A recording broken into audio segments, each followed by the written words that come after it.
dar'ul mafasid muqaddam ala jalbil masalih.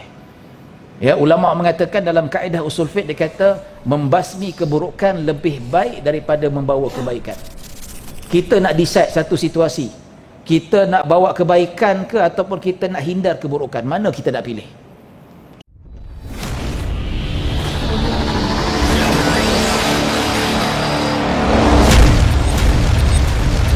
Bismillahirrahmanirrahim. Assalamualaikum warahmatullahi wabarakatuh.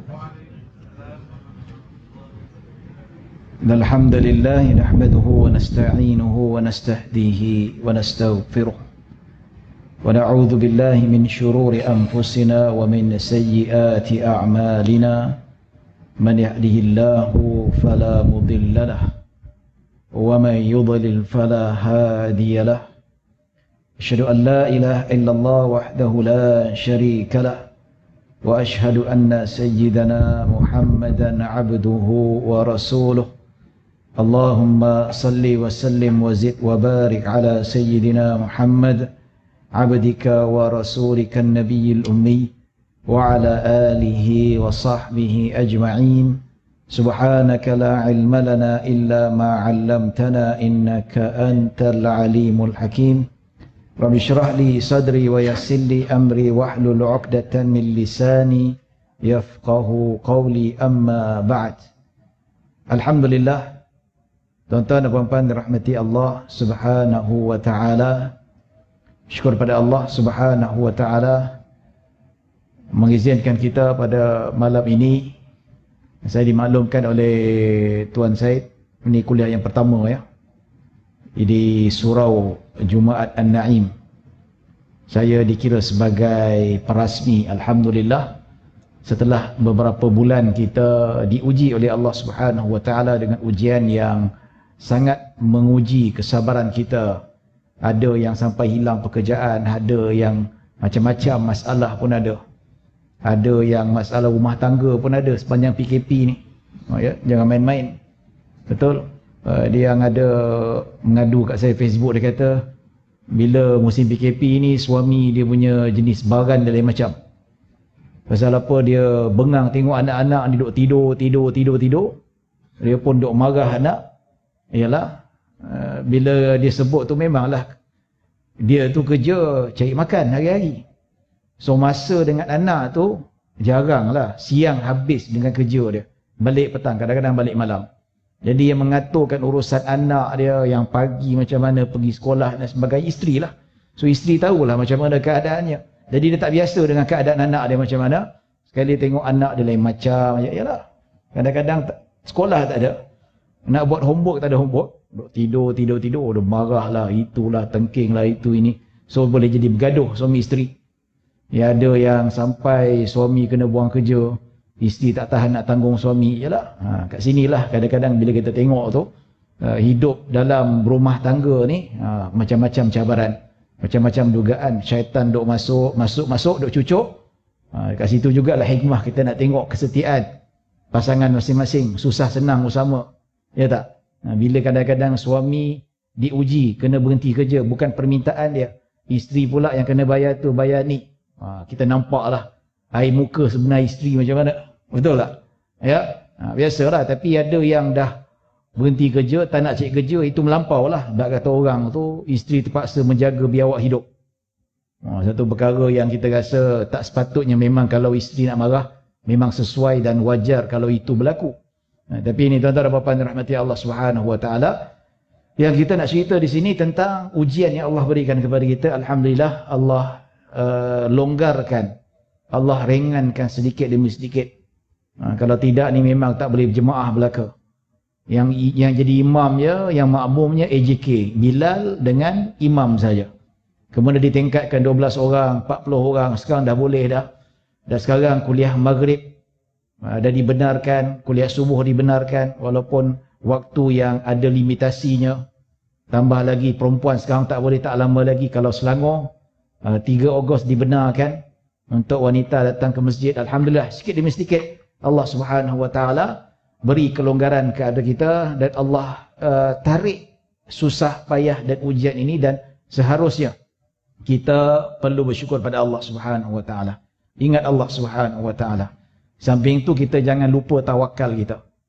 Ini peringatan lah tuan-tuan, peringatan pada diri saya supaya kita tak lalai. Tak lalai pasal apa? Sebab apa? Walaupun kita dibenarkan untuk berjemaah dan mengimarahkan surau dan masjid, tapi kita masih lagi terikat dengan SOP. Alhamdulillah tuan-tuan ikut SOP, ya, kita sama-sama ikut SOP. Kalau ikutkan jumpa Tuan Haji, Tuan Syed semua, kalau ingat nak peluk tuan-tuan. Lama tak jumpa. Tapi ingat SOP, tak apalah. Kita tak payah salam. Macam ni saja, alhamdulillah. Maksudnya kita jaga kita untuk kebaikan dan maslahat kita. Namun di situ kalau kita nak ceritakan tentang perkara ini tuan-tuan, ada jugalah desas-desus. Orang kita ni duk bising. Duk bising, duk perli lah. Perli pemerintah, dia kata dekat surau, dekat masjid, sibuk jaga SOP. Tapi dekat restoran tak pula SOP. Saya naik Asia tak ada pula SOP. Rapat-rapat bersentuh bahu lagi. Main bola, Liga Malaysia dan sebagainya. Bertukar-tukar peluh dan sebagainya. Masjid pula yang takut sangat. Agama pula yang takut sangat, yang relax je. Inilah duk perli ni tuan-tuan, kita kata rasa tak sedap. Orang yang cakap macam ni tuan-tuan sebenarnya dia tak faham sistem perundangan, sistem pemerintahan dekat negara kita ni tuan-tuan. Pertama, kuasa persekutuan, kuasa sivil, undang-undang yang tidak melibatkan agama dan adat istiadat Melayu. Kalau undang-undang melibatkan Islam dan adat istiadat Melayu, dia ada entiti tersendiri. Bak kata orang, surau An-Naim ni, yang mana di bawah tuanku, yang di Pertuan Agong. Menteri wilayah pun sikit pun tak ada kuasa tuan-tuan. So, kuasa berbeza. Restoran, Majlis Keselamatan Negara, bahagian persekutuan. Nak ada SOP, tak ada SOP, itu bukan kuasa bawah tuanku. Lantak dia lah. Tapi bawa surau, masjid di bawah Jabatan Agama Islam Wilayah Persekutuan ataupun Majlis Agama Islam Wilayah, yang mana kedua-duanya di bawah yang di Pertuan Agong.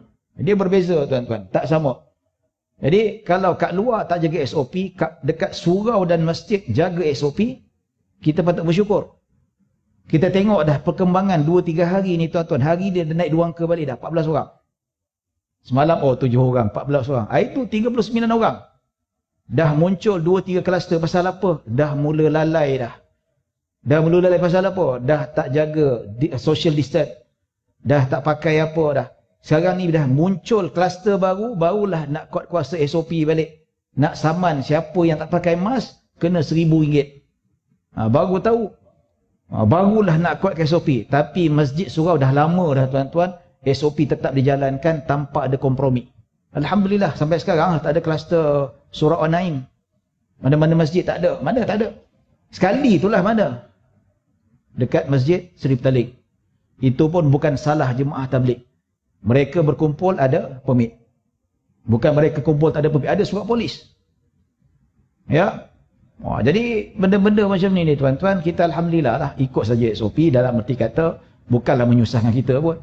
Kita masih lagi dalam keadaan yang datang ke masjid cuma soft tak dapat.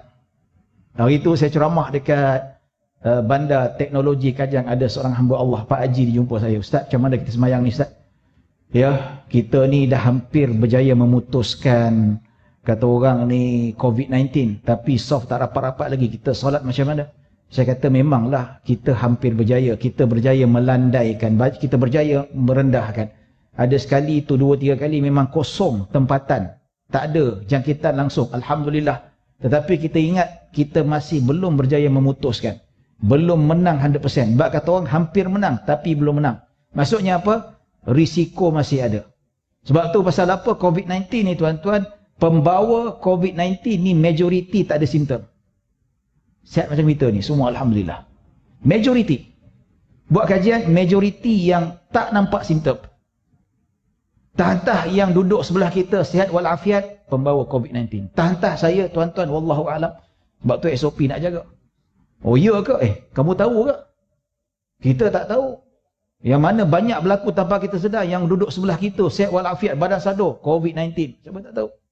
Jadi inilah, kita jangan risaulah bab saf ni. Dia kata risaulah. Kan solat berjemaah ni, saf yang rapat, saf yang lurus, merupakan syarat kesempurnaan solat berjemaah. Betul? Ya. Tapi memanglah saya memang kagumlah ada orang concern tentang bab soft ni. Masih lagi jarak dan sebagainya. Ya. Tapi yang peliknya, musim PKPP ni ataupun musim PKP, kalau soft dijarakkan, tak dirapatkan, memang betul-betul concern.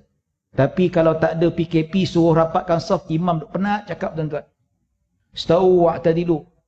Pernah saya rapat-rapat, gesel bahu, duduk lagi. Ramai. Duk rapat-rapat, gesel, lari lagi.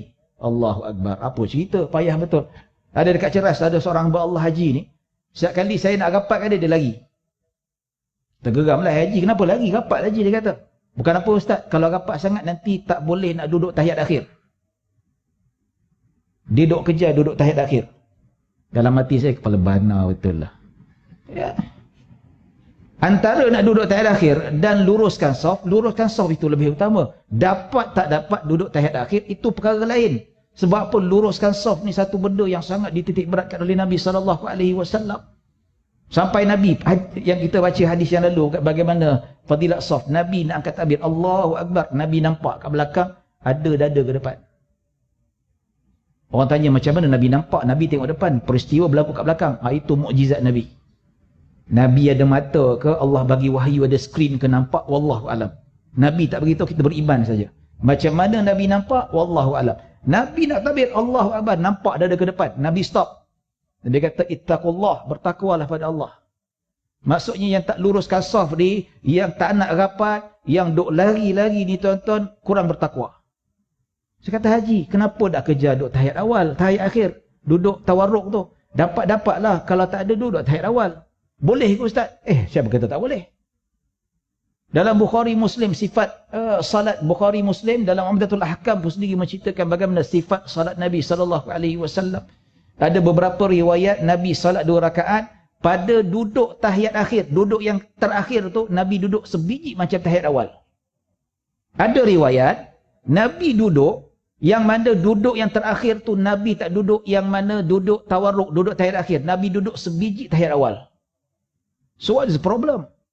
Ya, tak dapat duduk tahiyat akhir, yang kaki terkeluar tu, dapat duduk tahiyat awal pun sunnah juga. Ada juga riwayat Nabi buat.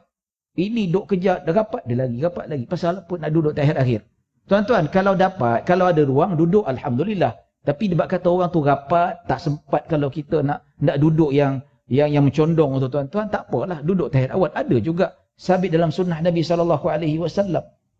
Jadi bak kata orang tu kalau nak hidupkan sunnah tu bagus, Alhamdulillah. Dia kata ini sunnah Nabi betul, tapi pemahaman tu kena betulkan juga. Pemahaman tu taklah kita kata dia bodoh jahil, tapi sebab kurang belajar. Kita bagi peringatan. Nah ini tuan-tuan apa-apa dirahmati Allah Subhanahu Wa Taala. Jadi orang yang bertanya ni tuan-tuan, dia kata bagaimana soft kita ni? Ya, adakah sebut begini? Yalah, kalau kita buka dalam mana-mana kitab fiqh, terutama mazhab Syafi'i, mazhab lain mengatakan antara kesempurnaan ataupun syarat kesempurnaan salat berjemaah adalah saf yang sempurna. Saf yang sempurna apa? Yang rapat dan lurus. Maksudnya, kata Imam Ibn Hajar dalam Al-Fatawa Al-Kubra, satu kitab yang tebal, cerita tentang himpunan fatwa-fatwa.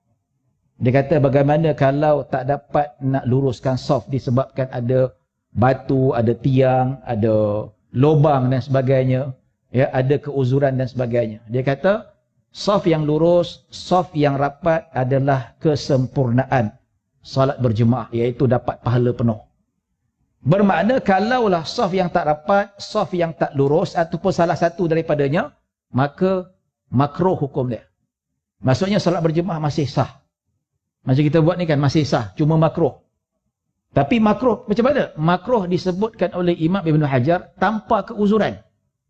Macam tadilah, duduk rapat tak nak rapat, nak kejar duduk tahiyat akhir. Itu bukan keuzuran tuan-tuan, itu sengaja. Itu dia buat macam tu, keep doing that, makruh, dihilang fadilat. Allah potong markah dia. Patut-patut dapat 27 kali ganda penuh, mungkin dapat belas-belas ke apa. Rugilah tuan-tuan. Nampak? Dan Imam Ibn Hajar mengatakan, kalaulah saf itu tidak dapat diluruskan, tidak dapat dipenuhkan, disebabkan keuzuran. Sebab apa? Dia bawa satu senario, dia duduk kat Mekah. Imam Ibn Hajar ni orang Mesir, tapi dia bermasautin kat Mekah.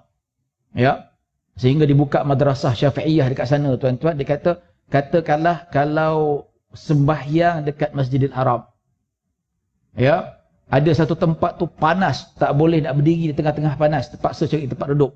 Yang mana tempat itu ada kekosongan, tak boleh dipenuhkan disebabkan cuaca panas. Saya last pergi haji 2017. Patut tahun ni pergi haji bawa jemaah tapi tak boleh pergi. Tahun ni orang pergi haji paling selesa tuan-tuan. Tawaf tak berkejar-kejar, duduk dekat apa, tengok dekat gambar tu dekat Arafah tu boleh main futsal. Punya luas. Tahulah macam mana tuan-tuan kalau Arafah tu, ya Allah, penuh dekat Muasim kat Malaysia tu biasalah. Penuh nak tidurnya. Tempat saya nak tidur tu macam ni. Tak boleh nak meriting. Sempit. Dalam tempat tu saya bagi tu haji sebelah, tidur dah je. Saya tidur kat tepi tong sampah. Tutup mulut. Sempit sangat. Ya. Jadi musim saya pergi 2017 lebih kurang macam ni lah tuan-tuan. Dia punya kepanasannya 45 darjah Celsius. Pernah sampai 48 tengah hari solat Jumaat. Solat Qabliyah. Kepala, matahari atas kepala. Nak pengsan rasanya. So Imam Ibn Hajar mengatakan, kalaulah tempat itu tidak dapat dipenuhi disebabkan katanya panas yang terlalu, orang tak mampu nak berdiri tengah panas, maka terpaksa dikosongkan disebabkan keuzuran. Maka kata Imam Ibn Hajar, fala karahata lahu. Maka tidak ada makruh di sini.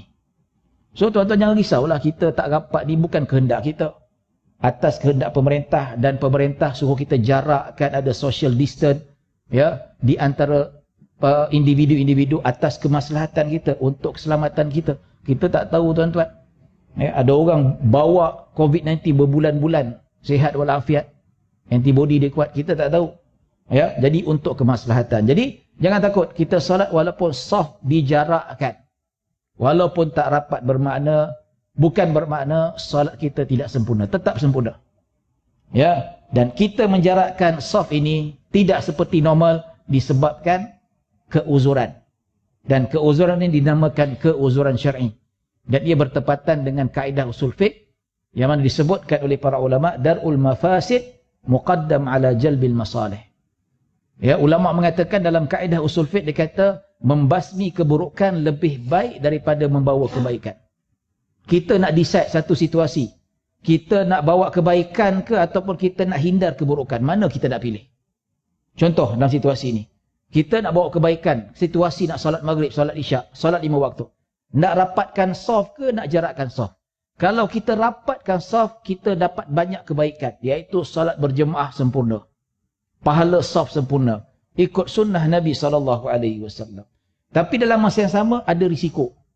So kita nak buang risiko tu ke ataupun kita nak bawa kebaikan. So ada pertembungan dekat sini. So ulama bagi kaedah mana lebih patut kita utamakan. Ulama kata buang risiko dulu, lebih baik daripada membawa kebaikan. Kalau ada possibility datang keburukan, ulama kata hindari keburukan dulu. Yang baik pun stop dulu. Nanti pastikan keburukan tak datang. Bila dah selamat, dah pasti dan secara confirm memang tak ada keburukan datang, barulah kita bawa kebaikan. Itu kaedah. So apa ditetapkan oleh fatwa oleh para ulama, ya, mufti kita, ya, seluruh negeri dan sebagainya, yang didecide oleh tuanku, Pertuan Agong negeri-negeri dan sebagainya, bertepatan dengan kaedah Islam sendiri. Ya, cuma kita kena sabarlah. Kadang-kadang kena sabar sikit. Ada orang kata kenapalah perempuan tak boleh datang. Yalah, memanglah kita tak setuju. Mungkin kita, tapi pemimpin dia ada fikirkan lebih jauh daripada apa kita tak fikirkan. InsyaAllah sikit-sikit lah. Dulu tak boleh, sekarang dah boleh dah. Nanti lama-lama boleh lah tuan-tuan. Ya, sikit-sikit. Ya, tuan-tuan dan puan-puan dirahmati Allah Subhanahu Wa Taala. Tu dia mukadimah 20 minit. Ya, cerita SOP tak apa. Kita baca tuan-tuan dan puan-puan dirahmati Allah Subhanahu Wa Taala. Hadis yang terakhir yang kita baca pada hadis yang ke-98. Yang mana bab berkenaan hadis 98. Kesal apa saya tak pasti ya. Carilah hadis ke-98. Ya. 66. Muka surat 66 hadis ke-98 itu hadis yang terakhir kita stop. Iaitu bab menceritakan tentang sifat bacaan dalam solat. Apakah yang bacaan Nabi SAW lakukan. Ya. Dan hadis ke-98 ni menunjukkan bahawa yang mana ada seorang sahabat Nabi ni dia jadi imam. Dia selepas membaca surah Al-Fatihah, dia baca 2 surah. Katakanlah lepas baca Fatihah, dia baca Ara'aital ladzi yukadzibu biddin. Habis saja surah tu, dia tak terus rukuk, dia tambah satu lagi surah iaitu Qul huwallahu ahad. Dan Rakaat kedua pun sama juga. Lepas baca Fatihah, dia baca surah. Surah Idza Jaa Nasrullahi wal Fath. Habis surah tu, dia tak terus rukuk. Dia terus baca tambah lagi Qul Huwallahu Ahad. Dan benda ni pelik. Nabi tak pernah buat. Ya. Sahabat ni buat bid'ah. Ini cerita bid'ah hasanah ni. So, balik daripada peperangan, maka sahabat-sahabat lain jumpa Nabi mengadu. Dia kata, kami punya general ni pelik betul lah. Panglima kami. Setiap kali jadi imam, lepas baca surah selepas Fatihah, mesti dia tutup dengan surah Qul Huwallahu Ahad. Ya, Nabi tak pernah buat. Dia seorang je buat. Nampak? Maka Nabi SAW tanya, kau pergi tanya dia balik, kenapa dia buat macam tu? Maka ramai-ramai pergi jumpa general tu balik, dia kata, wahai general, kenapa hang buat macam tu? Sedangkan Nabi tak pernah buat. Dia kata, aku buat macam tu, setiap kali habis rakaat, iaitu rakaat pertama, rakaat kedua, aku tutup dengan surah Qul Huwallah, sebab aku suka surah ni. Cerita tentang kebesaran Allah Subhanahu Wa Taala, keesaan Allah Subhanahu Wa Taala. Dan kemudian yang jumpa general tadi balik jumpa Nabi, sekali lagi dia khabarkan Rasulullah dia baca begini sebab begini. Maka Nabi kata, kau cakap balik kat dia, sesungguhnya Allah mencintai dia. Nampak? Maksudnya di sini fadilat membaca Qul Huwallahu Ahad. Dan kedua, dibolehkan satu rakaat, iaitu rakaat pertama, selepas Fatihah boleh baca satu surah, dua surah, tiga surah, tak kisah. Ada orang dia nak qiyam malam kan, Nabi SAW qiyamul lail 2 rakaat pertama baca surah Al-Baqarah. Kita tak mampu baca Baqarah, kita bacalah. Baca 3-4 surah ke 10 surah tak ada masalah, no problem. Ya. Dan keempat, berdasarkan hadis ini juga wujudnya bid'ah hasanah. Bid'ah hasanah maksudnya bid'ah yang tidak melanggar dengan syarak. Jadi kita kena akurlah tuan-tuan ya. Sebab ini Nabi tak pernah buat. Nabi tak pernah buat. Sebab itu menghairankan sahabat-sahabat lain sehingga menyebabkan mereka mengadu pada Nabi SAW. Maka sahabat Nabi mengiktiraf bid'ah hasanah bukan bid'ah sayyi'ah, bid'ah yang diterima. Jadi inilah tuan-tuan, ada perbincangan panjang. Bid'ah hasanah dan bid'ah sayyi'ah ada perbincangan panjang. Ulama berselisih pendapat. Ya, dan ada yang sangat ketat, iaitu ada di kalangan ulama yang sangat ketat dengan bab bid'ah ni. Dia kata bid'ah hasanah pun tak ada. Tak apa tuan-tuan, kita hormati khilaf. Kita hormati khilaf, tak apa. Yang syadid, yang strict bab bid'ah ni memang ada. Sampai tak boleh langsung. Ya. Tapi yang mengatakan ada bid'ah hasanah ni ramai. So takkan kita nak tolak tepi macam tu saja. Dan kita yang menerima bid'ah hasanah ni takkan kita nak bambu habis ulama yang sangat ketat. Tidak, mereka berulama. Tapi cuma ada sisi pandangan mereka yang berbeza. Hormati. Habis harmoni. Ini yang duk pegang ulama yang kata tak ada bid'ah hasanah, habis masuk masjid, tak habis-habis nak membid'ahkan orang. Artikel terbaru Mufti Wilayah Sahibus Samah Dr. Luqman Haji Abdullah, dia kata jangan cepat membid'ahkan orang. Isu-isu khilaf. Yasin malam Jumaat ke, baca bismillah kuat tas. Ya apa-apa semua tu, maulid ke dan sebagainya. Tabur bunga di atas kubur dan sebagainya, sirap air dan sebagainya. Ya, jadi benda-benda ni cepat kita membid'ahkan satu sikap yang tak baik. Menjadikan seseorang itu ekstremis. Pasal apa? Tak menghormati khilaf. Bab fiqah ada khilaf, tak ada masalah. Dah bahkan bab khilaf ni merupakan jalan keluar kalau ada apa-apa kesusahan, kepayahan dan seumpamanya. Ada seorang hamba Allah Subhanahu Wa Taala, dia semangat ni tuan-tuan ya.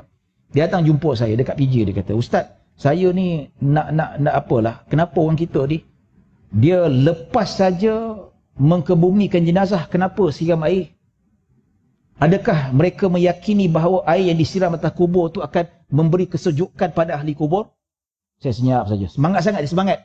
Semangat nak membid'ahkan orang. Jemaah tu kata, dia kata, Tuan Haji ni baru jumpa fahaman baru, dia semangat. Dia rasa dia dah alim lah.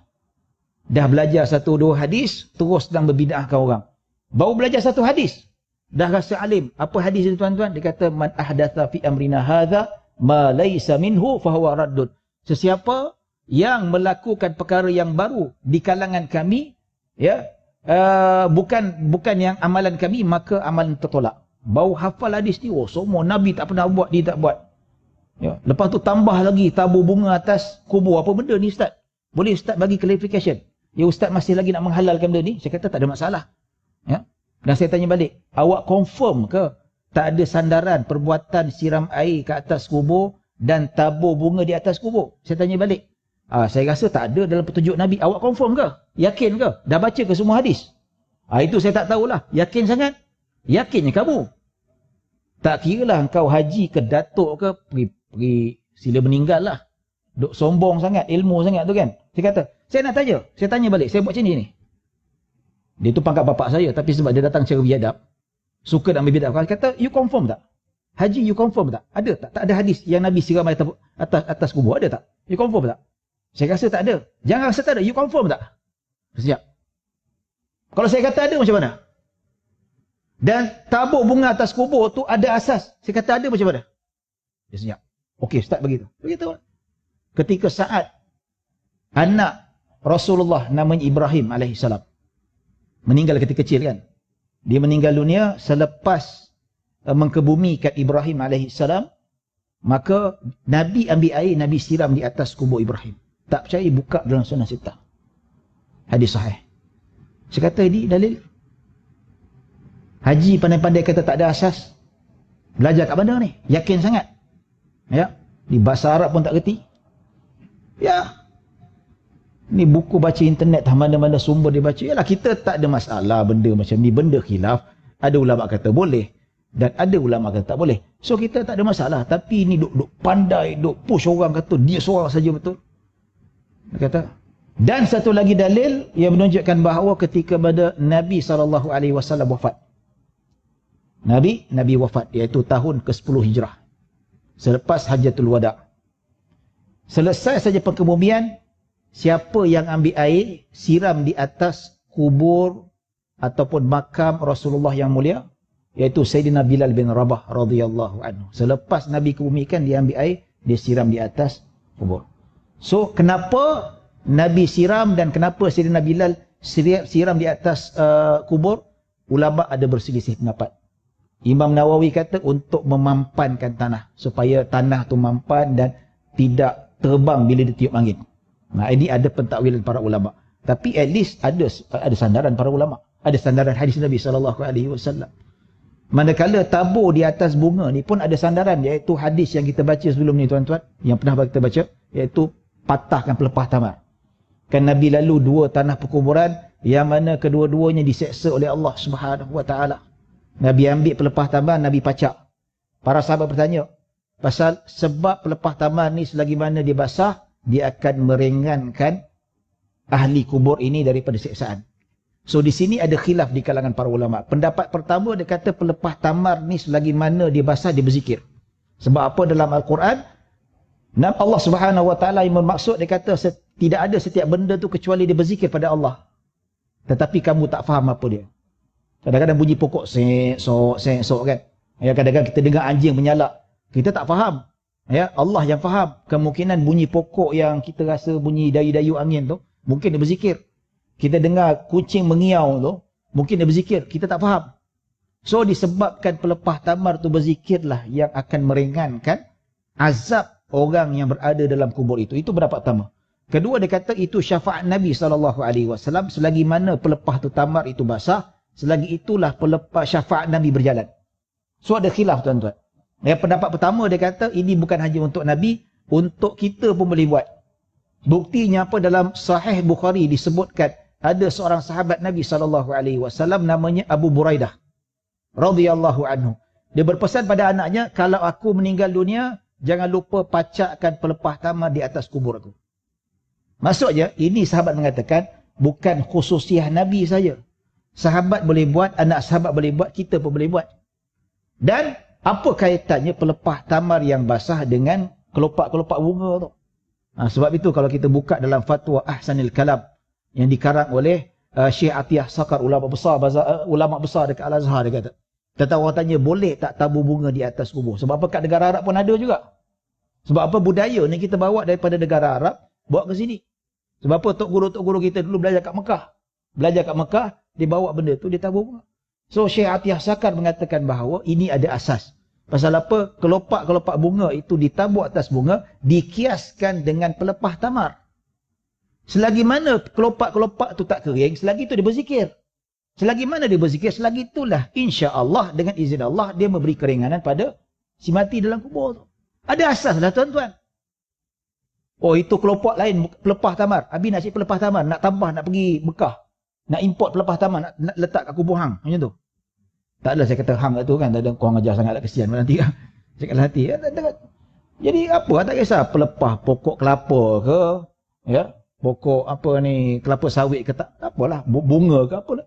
Tak masalah. Benda kehidupan, pelepah tamar tu tumbuhan, kelopak bunga pun tumbuhan. So ada asas lah tuan-tuan. Cuma kita jangan membid'ahkan.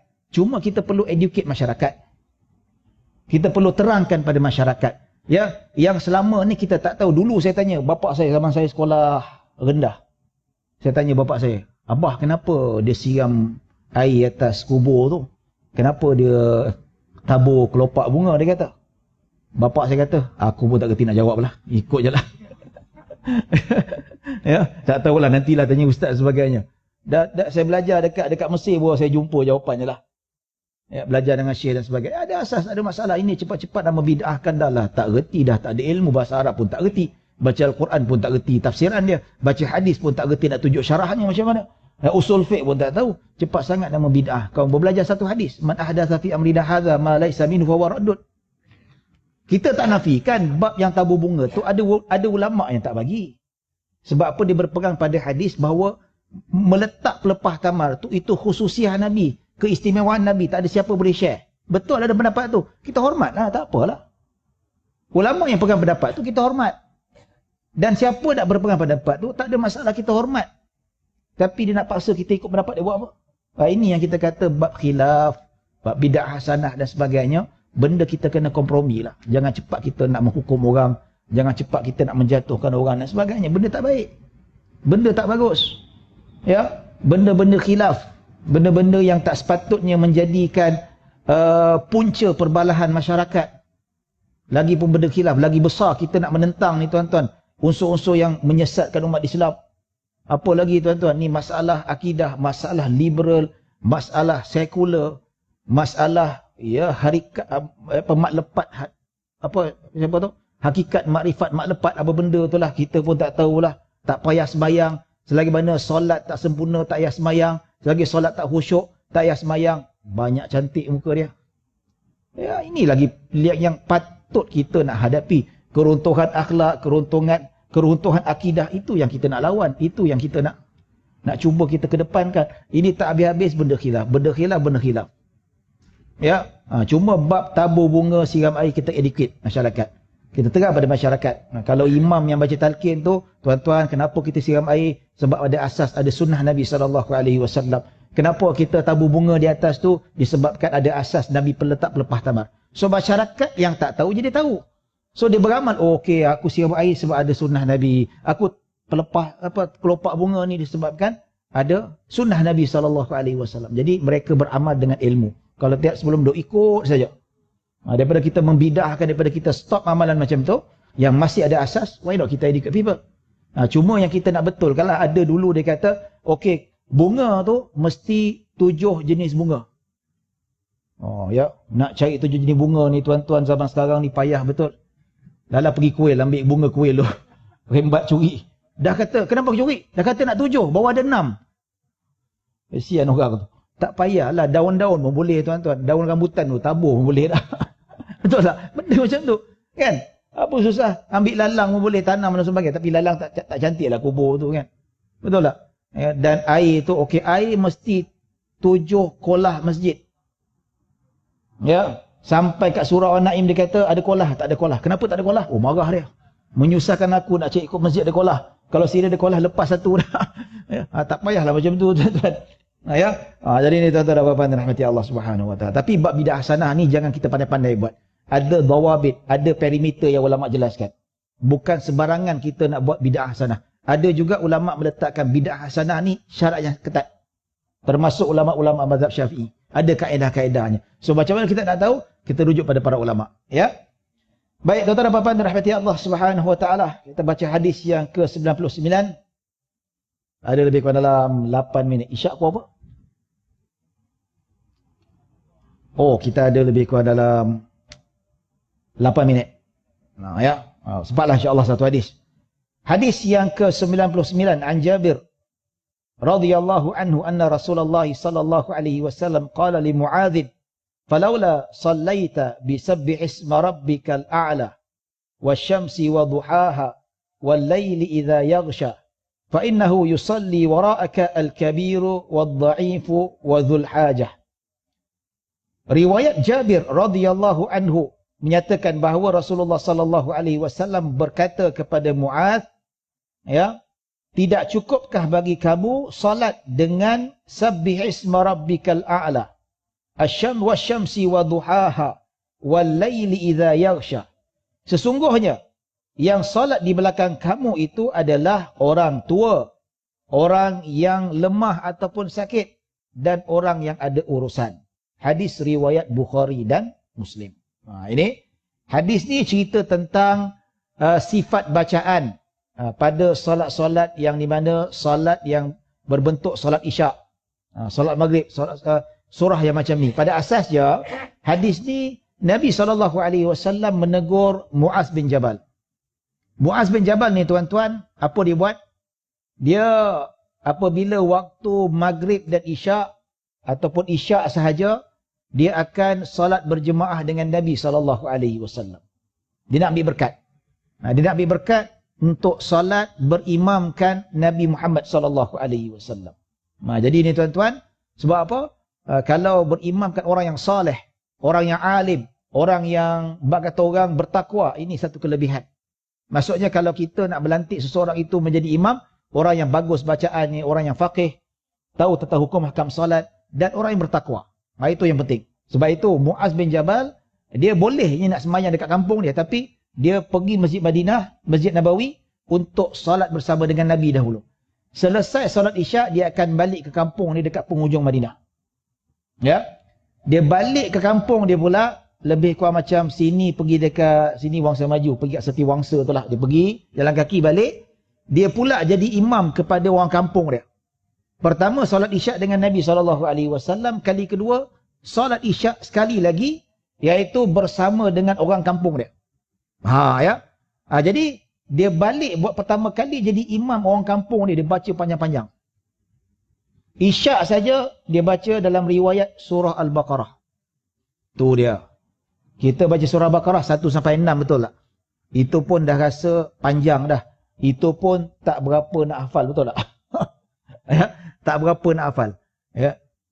Ya, sahabat dia baca macam tu. Dan sehingga ada seorang sahabat pergi ke besok subuhnya pergi jumpa Nabi, dia mengadu pada Nabi.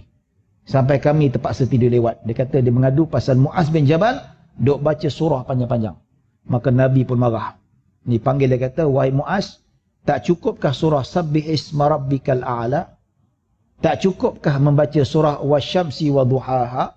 Tak cukupkah surah wal laili idza yaghsha? Kenapa kamu nak pilih surah panjang-panjang? Pasal apa? Sebab belakang kamu tu ada orang yang lemah, orang yang sakit, orang yang tua.